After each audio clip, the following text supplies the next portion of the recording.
mėgstu. Ir česnaką sutrinu iki nuostabaus minkštimo ir pietus užsidirbu. Jeigu česnakų sudėčiau ant žalios mėsos ir tada kepčiau, jie sudegtų.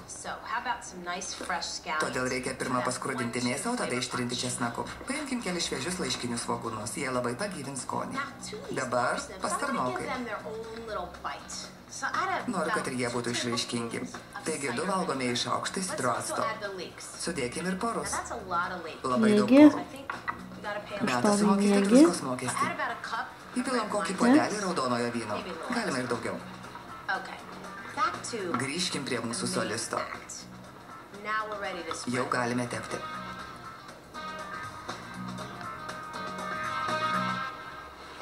O tada vienu mostu padėkit mėsą ant daržovių. Baigdama, kad mėsa ir daržovės troškintųsi, įpilsiu paprasto jautienos sultį.